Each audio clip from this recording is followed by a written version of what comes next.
嘅，係咪？一陣間先訪問佢。因為我喺台灣住嘅時間咧，我啲英文差咗，我決定嚟呢度啦，嚟揾屋啊，即係揾阿蘇啦，係啦，蘇老師幫手。滿唔滿意先？佢幫你揾間屋。非常滿意，佢係小心啲啲。因為佢仍然都係覺得咧好落後啊，馬來西亞。你都會同你傾偈嘅。哎呀，小姐，你泡乜杯嘢飲？今日飲咁少啊？係咪有嘢唔妥啊？離開咗佢，我好多謝你帶我嚟呢個天堂啊！係嘛？佢哋真係有係啦，佢真係。人生總會跌下坡，用溫暖的雙手驅走這風波。人生總要奮鬥，幾番風雨繼續走。若是你要擁有，一切靠雙手。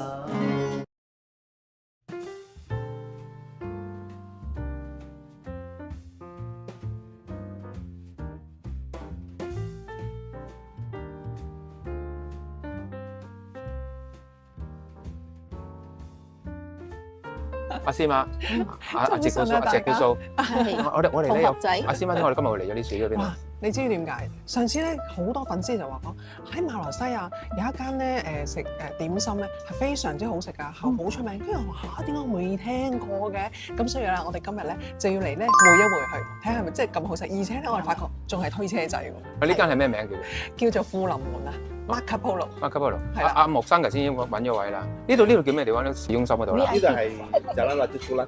哦，係。我哋今日咧帶埋我哋嘅香港朋友 Ken 咧一齊嚟，係啦，一陣間先訪問佢啊，係咁樣。係啦，我哋食嘢，我哋睇下好唔好食啊？好。哎呀，超開心啊！日日我食嘢。你個蝦餃正唔正先？呢個都好啊，呢個都 OK 喎，都可以，都可以。有幾間都唔差到。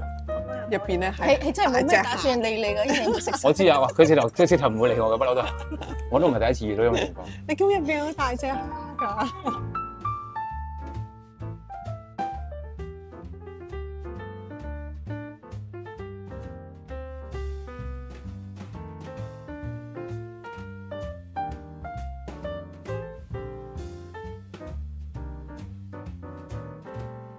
台灣有冇小籠包啊？台灣好多，好多小籠包。我試下呢一個小籠包先。哇，不過好熱啊！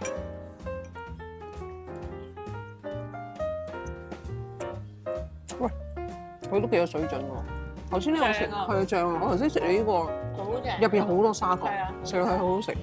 佢小籠包都係我唔知係花糖。呢啲係應該你哋嗰度唔會有嘅，呢啲係潮州粉乾。潮州粉乾。師媽，早晨啊，大家！今日咧我就要介紹我哋一個朋友，好朋友，咁就係 Ken。Hello，大家好。佢就定居咗喺馬來西亞咧，曾經出過鏡喺個相片裏邊。咁啊，有初有啲嘢佢又唔識啦，咁要揾地方住啦，佢又揾咗阿直姑蘇幫佢揾屋嘅。係啦，咁師媽你講下你又同阿 Ken 訪問下佢嘅背景同埋佢點解最後會揀咗定居馬來西亞？係啦，Ken 咧就係一個香港人嚟嘅。咁我對於佢嘅故事嚟講咧係好有，即係我覺得佢係好有趣嘅，即係應該要同大家分享一下。咁你點解會嚟到馬來西亞嘅咧 ？Ken？其實我係喺應該咁講，我喺台灣識得一個日本人。係。咁咧其實係工作嘅。咁因為咧我之前咧喺台灣咧移民咗去台灣，應該4年啦。咁4年嗰個過程裏邊係有工作喺度嘅，包括工作。咁我喺嗰個工作嘅過程識到有一個日本人，咁個日本人咧就同我講話阿 Ken 啊，我哋退休啦，同埋我要移居去馬來西亞咁樣。咁我就覺得好奇怪啦，咦點解要移居去馬來西亞嘅咧？咁樣究竟呢個地方點解日本人會揀馬來西亞去移居嘅咧？仲要退休喎，同我講。咁我話咁好特別喎呢個地方，但係我未去過，未嚟過。咁跟住後尾佢就同我講，不如你跟我去一次啦。咁就喺2018年，我就第一次踏足馬來西亞啦。即係嗰陣時啱啱接觸到馬來西亞。係啦，第一次。你香港人，跟住你係用一個移居形式去咗台灣先嘅。係我因為移民嘅，因為咧應該咁講啦，2016年咧我就第一次喺台灣度搞我嘅移民嘅。係。咁因為之前嗰幾年咧，我所有工作都去台灣、香港咁來來回回啦。咁我就發現呢個地方係台灣係比較寧靜啲同埋舒適啲嘅，係個人會令到我比較 relax 啲嘅。咁因為嗰陣時我個人都比較 stress 嘅，有少少神經緊張啊、情緒啊好多嘢嘅。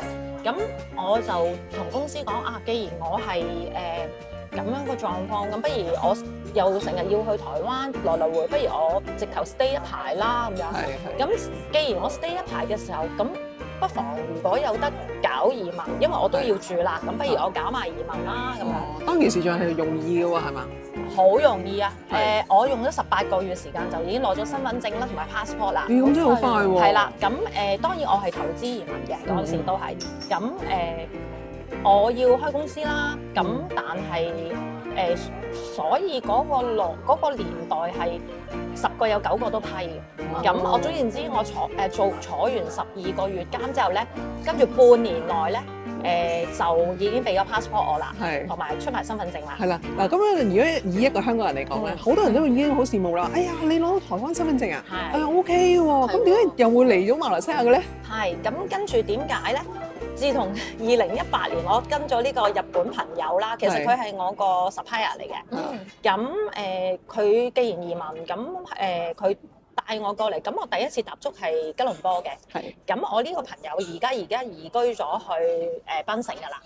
咁佢流利國語，佢就話：咦，呢度咧可以令到佢可以生存到嘅，就因為佢識講國語，佢英文就唔係咁好嘅。咁跟住我就同佢講，即係我話啊，咁好啦，你帶我去。點知我嚟到呢度咧，係應該2018年嘅時候咧，我就感覺到呢度好有親切感。首先點解會有親切感？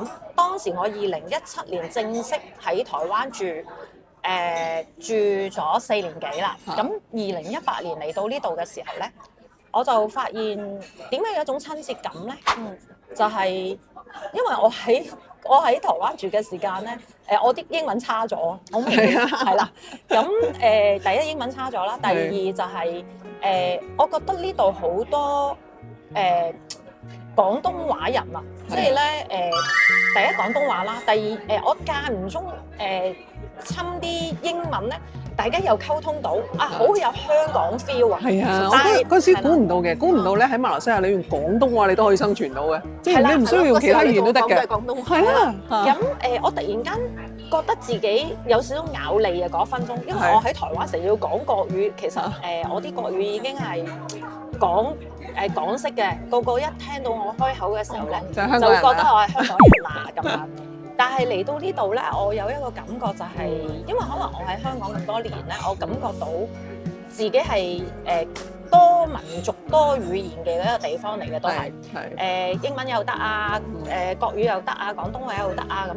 但係當我喺台灣住完嗰幾年嘅時候咧，我發現呢樣嘢係用唔到啦。首先同埋我嚟到係啦，個親切感係大咗嘅。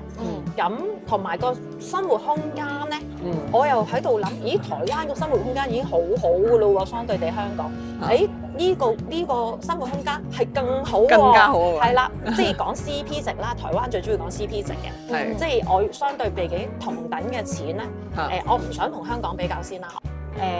我就感覺到呢度好似適合我多啲。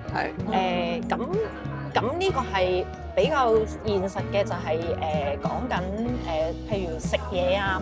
咁我喺台灣譬如食港式嘅嘢啦，你會覺得佢會同香港同價嘅，係啦。但係呢度我係食到好多港式嘅嘢啦。大家睇下今日嗰個點心係幾咁港式，係有99%。港人過咗去開咧，係好少少嘅啫。但係都係麻麻地。啲港式都係唔似嘅，係啦，即係爭好遠嘅。咁所以我覺得無論食物啦、CP 值啦，同埋同人相處嗰個 culture 啦、文化啦，呢一切同埋我覺得講緊天氣啊、空氣啊咁樣啦，我都講埋啦。譬如呢度啲人就會話：哇！你嚟到咁熱嘅地方，你都會嚟，你係咪傻㗎？你好多人都係咁問㗎，咁樣。好多人你覺得熱唔熱啫？其實好多人都係熱。其實我係完全冇覺得呢度熱嘅。你冇得熱添啊？係啦，因為我係怕嗱，即係我個 case 係特別啲，因為我係怕凍人嚟嘅。哦。其實我喺台灣咧係點解我會移過嚟咧？係我身體差咗嘅。第一佢天氣都係凍同埋濕啦，即係佢凍起上嚟係可以好濕同埋好凍嘅。佢有好多梅雨天嘅，其實佢空氣係越嚟越差。呢個係我有朋友同我都係一樣係差咗嘅身體，就係因為佢哋台中嗰邊咧係燒煤啊，咁佢哋嗰啲空氣燒完之後咧係全部焗晒喺度啦，焗晒喺個城市裏邊啦，但係又比較濕，所以咧佢哋係冇一個可以俾佢好快咁 release 嘅時間。咦？咁咪話有空氣污染咯？係啊，有㗎。所以以往喺台中，我個朋友已經喺台中搬咗去台北啦，諗住避開啦，因為佢個肺已經出現咗問題，就係因為喺台中嗰啲空氣唔好。咁跟住去到台北，咁其實我都差咗嘅。我個身體係虛弱咗嘅。雖然我有做嘢，有做運動，有成啦，但係我發現我可能就係即係啲空氣已經吹咗去台北啦。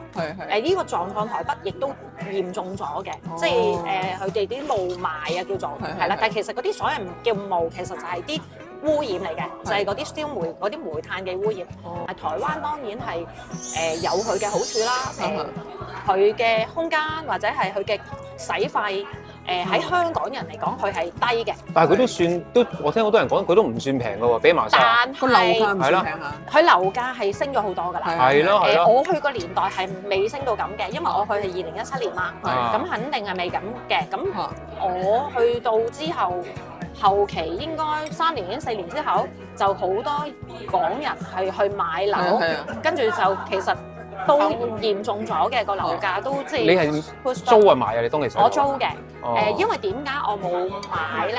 其實我係alert到地震呢樣嘢嘅。咁你有冇感受過地震？感受得好緊要。後期點解我嚟到馬來西亞？人哋話你問我你怕唔怕黑啊？唔係曬黑。怕唔怕鬼啊嘛？唔係鬼，唔係鬼。你怕唔怕黑啊？曬黑啲皮膚第一。第二就怕唔怕熱？咁如果相對地怕熱同埋怕曬黑，我唔會揀怕地震咯，或者係污染咯，因為我自己係未習慣到，我住咗4年，我係感覺到我自己有未克服到地震呢樣嘢嘅，係好難有人克服到喎呢樣嘢。因為但係台灣人係覺得習慣嘅，我習慣到㗎。係啦，佢哋有一個心態就係話，佢哋台灣朋友講俾我聽啦，即係地道嘅台灣人話俾我聽就，唔緊要，其實咧我哋死咧，台灣人係好好嘅，因為大部分嘅地震都喺半夜嘅，咁咧半夜嘅，係啦，因為佢話佢哋個緯度咧個地震咧大部分都喺半夜，就唔會喺日頭嘅，所以咧我哋死咗唔會咁辛苦。佢瞓緊覺突然間砸死佢哋唔會知，係啦，就比一般其他譬如日本啊，佢哋會咁樣諗。和諧的地震啊，真係。係啦，佢哋咁樣說服我嘅，都說服你，你接唔接受到？我就冇接受到，如果我而家唔會坐喺度啦。咁跟住呢啲考慮之下咧，咁又加埋我公司都有即係同我講想我返香港做嘢，咁我又已經習慣咗一個空間比較寬闊同埋冇壓力咁大嘅地方做嘢，咁我就話：咁如果你要我返香港做嘢，不如你俾我揀個第二個城市。咁佢哋都話：啊，咁好啦咁樣。咁我就應該係2018啦，我就決定就再申請 MM2H 咧，就再嚟呢度啦。咁就又係好快批咗咯喎。因為你早啊嘛，你2018啦，係啦，你早我哋1年啊嘛。19年嘅3月就批咗啦。俾你哋早喎，佢早我哋1年。你哋未班車。係啦。咁好多人都會問我：喂，點解你唔等到2019年啦？因為2019年咧，我係50歲嘅，咁50歲 suppose 係平啲㗎嘛，係係啦係。但係我搞嗰個2018年係得49歲，但係我話我唔等啦，因為當我自己當時身體有毛病嘅時候，我個身體差咗嘅時候，我恐防我再年紀大啲，我冇咁嘅精力或者冇咁嘅體力，係啦，去辦理咁多嘢嘅時候咧，咁我唔好為咗即係唔係叫少少錢啦，係。都係錢嚟嘅，但係我唔好再等啦，因為我唔想耽誤咗。原來唔耽誤咧，就有一個好處啦。我唔耽誤咗嗰1年，跟住嗰幾年原來係好難批嘅，好難批，好難批。有好多都俾人 reject 咗。係啦，咁我以個 MMQH 已經係踏入第5年㗎啦，而家我 keep 住咗。你5年㗎啦已經。係啊，5年㗎啦，咁我係10年嘅，咁我就到2029年先至再 renew 嘅。真真正正嚟住而家係開始嘅，但係我舊年已經開始決定嚟呢度啦，嚟揾屋啊，即係揾阿蘇啦，係啦，蘇老師幫手。滿唔滿意先？佢幫你揾間屋。非常滿意，佢係一個令我，佢而家已經變咗我好朋友啦，因為佢係好 helpful，同埋佢令我好安心嘅。即係嚟到人生路不熟啦，喺我未識到阿蘇老師嘅時候咧，我都有同師媽講，係同阿師媽喺度 WhatsApp 溝通啦。咁阿師媽同阿師媽亦都係無私咁樣。又未見過你，但係又好好咁樣覆我好多內容，好係無私咁樣分享。跟住唔緊要，你唔使擔心。你揾阿蘇啦，揾阿呢個力高。咁1個禮拜裏邊我就揾到屋，我好安心就同公司講我要成個 move 過嚟團隊啊，係啦，團隊要搬過嚟開分公司。係啦，咁我而家好多時我啲朋友係唔知我喺邊嘅，佢哋個腦仲係以為我喺台灣。但係當我一話俾佢聽我喺馬來西亞咧，佢哋就出現嗰幾個字啦，小心啲嗰3個字㗎。咁我就係啦，咁我就好唔中意嘅。點解我話俾你聽我喺台灣咁多年，你哋冇叫小心啲呢3個字？點解我喺馬來西亞你哋就會叫小心啲呢？因為佢仍然都係覺得咧好落後啊，馬來西亞。係啦，係啦。咁我希望我今日可以喺阿師爸同阿師媽呢個頻道裏邊講俾大家知道，亦都可以話俾你哋聽，嚟咗呢度真正住咗個幾2個月，我已經肥咗6磅啦。係啊，身體好咗好多。肥啊，其實係啦，係小心好似阿蘇咁肥啊。原來係肥，咁 OK，小心啲肥，咁 OK 嘅。因為其實我好開心咧，就係咧。每一次見到你，你都會有進步咗，精神咗，每一次都俾一次精神，係啊，所以呢樣嘢好開心啊！我好多謝，同埋我嚟到呢度咧，我好有親切感咧，就係其實我喺台灣，我係好點講咧？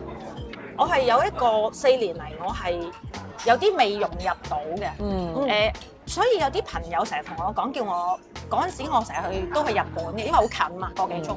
我有啲朋友成日問我，喂，我移民去日本好唔好啊？我就同佢講，移民嚟台灣其實我都融入，完全未必融入到。你如果係移民去日本，我諗比我更困難，更痛苦係嘛？係啊，因為食物好多嘢，台灣都仲叫做揾到好多港式嘅嘢，不過佢真係貴啲嘅。但係同埋你間唔中都真係好會揾到啲香港人嘅，有啲香港人個 group，但係你會你離開咗呢班香港人嘅時候，你就慘啦。你就會突然間好低落啊！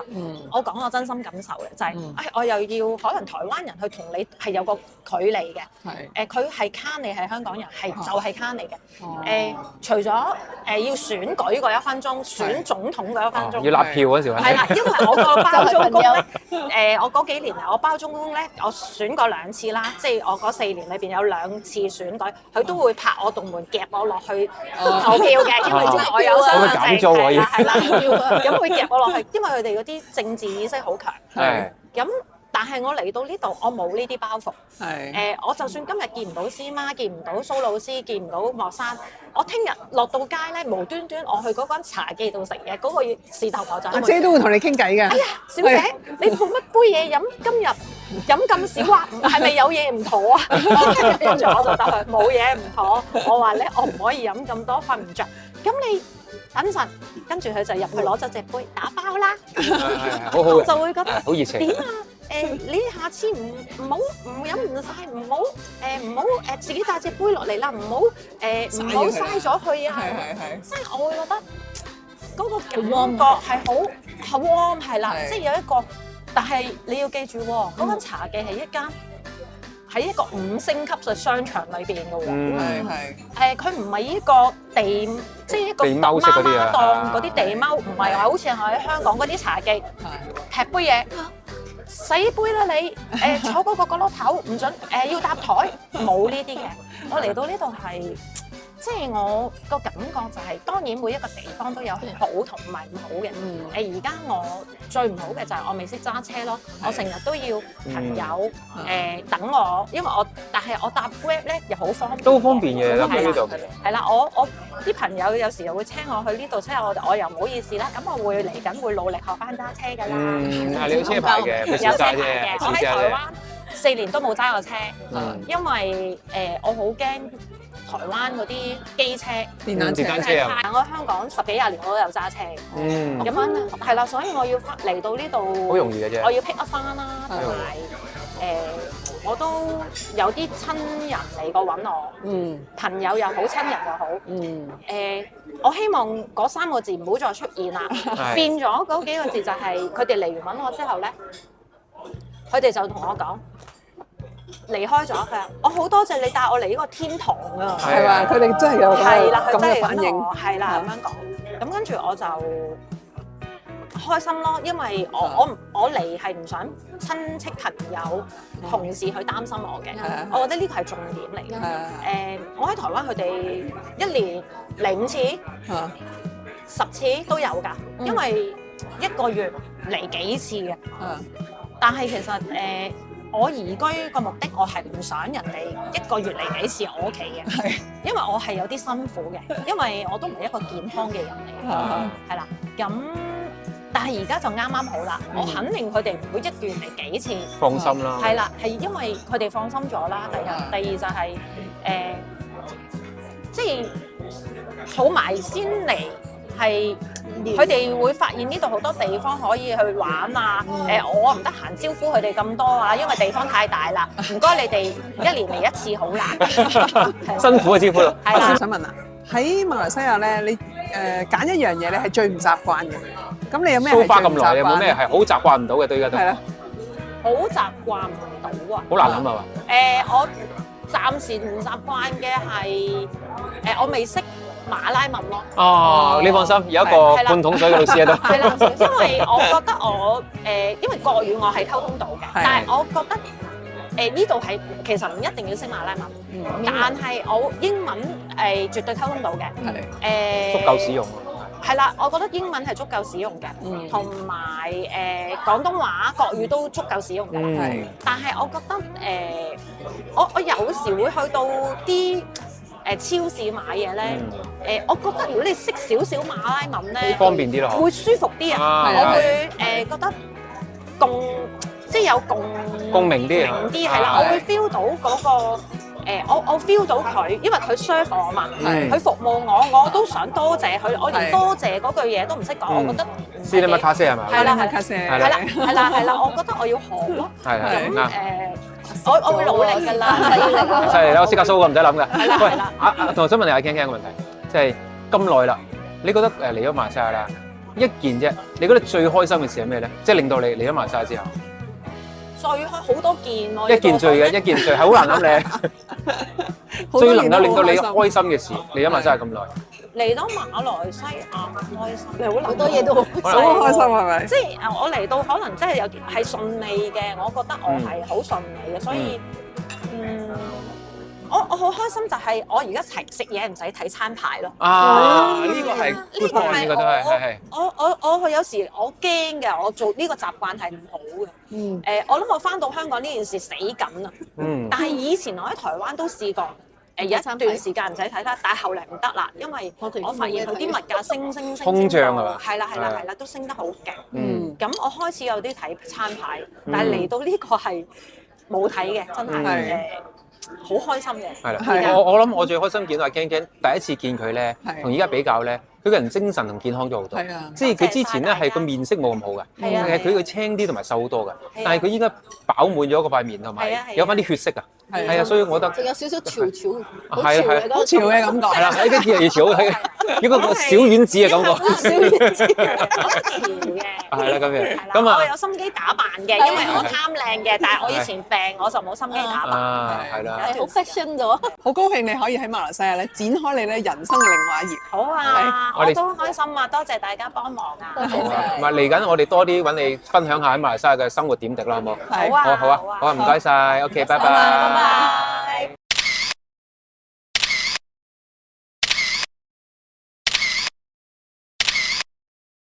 記得訂閱同埋 like 我哋嘅 channel 啊！